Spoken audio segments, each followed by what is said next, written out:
Even with a great premise, some stellar actors, and a tight, if not a little bit overstuffed plot, Honey Don't still cements the fact that two Coens are better than one.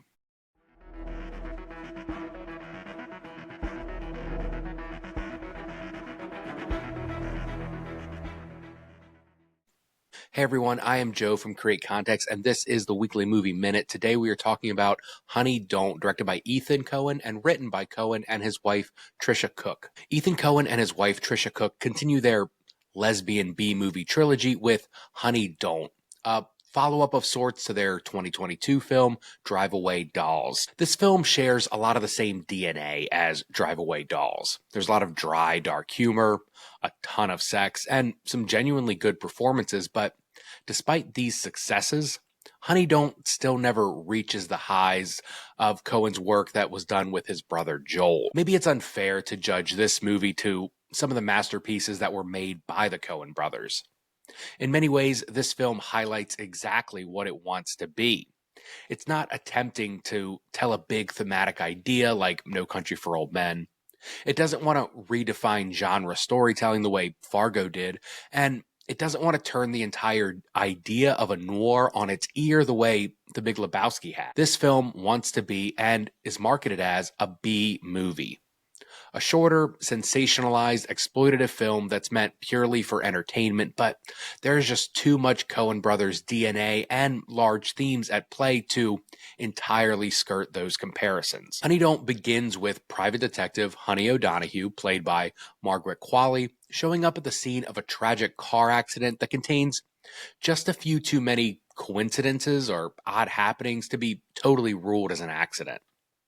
She has some quick banter with Charlie Day's Marty Medequich, Bakerfield's local detective, before starting in earnest her hunt for the truth behind this poor woman's death and the shady, sex-obsessed church she was associated with. Throughout Honey Don't, we meet a lot of shady characters, sexy women, and abusive men. The characters all talk fast with 50s film accents, while dressed to the nines and solving crimes. Qualley as the lead does steal the show, but some of the other characters are great, like Chris Evans, who plays the local head priest of the Four-Way Temple, a sex cult and drug ring masquerading as a local church. Evans does a great job as the slimy prophet, but the real joy comes from Qualley and her interactions with the various townspeople of Bakersfield. Some of the best moments in the film are her quick back-and-forth quips with Charlie Day, as she constantly refuses his well-meaning and slightly annoying constant advances. Honey only likes girls, and she makes this known to everyone, including the audience, with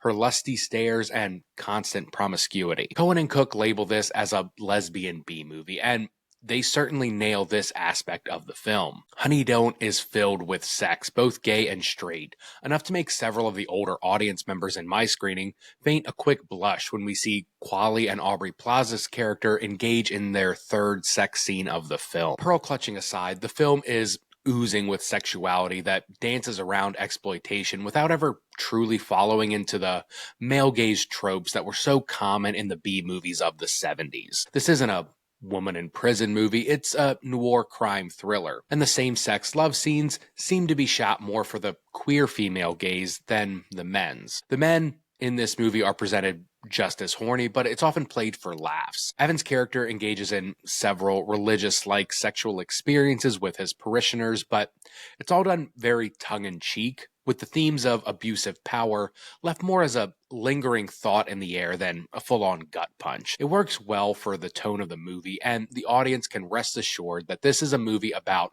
powerful women, not damsels in distress. Wrapping all these B-plot movie devices is a noir crime-like mystery, one that pays homage to French and American cinema alike. There's a line in this film uttered towards the end of the movie that made the entire film sort of click with me in a way that it hadn't up until that point.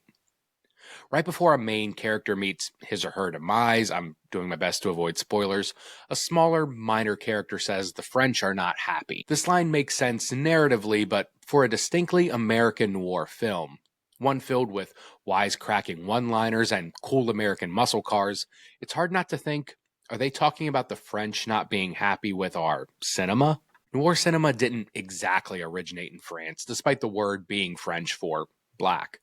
But French cinema directly influenced most of the American crime films we associate with the noir thriller. In a time when American films were hampered by the Hays Code, directors like John Huston and Billy Wilder turned to style of noir films to tell an adult tale that was suitable for all audiences. When America finally abandoned the Hays Code, we went a little crazy.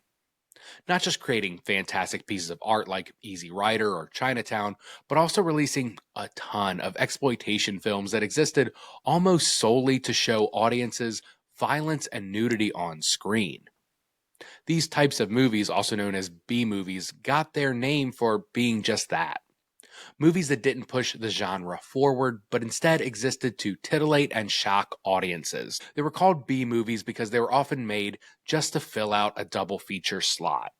Something else that could be played at a drive-in and then find a life in smaller grindhouse cinemas. I'm not trying to condemn these movies. There are a lot of great B-movies from the 70s that I love, but categorizing this film as a B-movie, making it a distinctly American noir film, and then adding this subplot about how upset the French are, there has to be something in there, right? About American cinema turning French cinema into sex-filled bloodfests, right? Maybe I'm just reading too far into it, but Honey Don't is a perfectly capable, fun little B movie, and that's all it is. There are deeper themes of abusive men, sexually liberated women, and yes, maybe even homages to French cinema.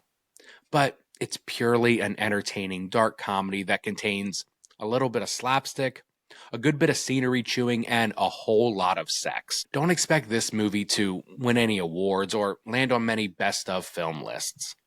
But if you're a Coen brother, that type of film is old hat. Why not do something fun and different instead? Just like Honey Don't. Thank you guys so much for hanging out at the Weekly Movie Minute. Again, I am Joe from Create Context. If you like this, please consider giving us a subscribe. That'd be super cool. And I'll see you guys next time.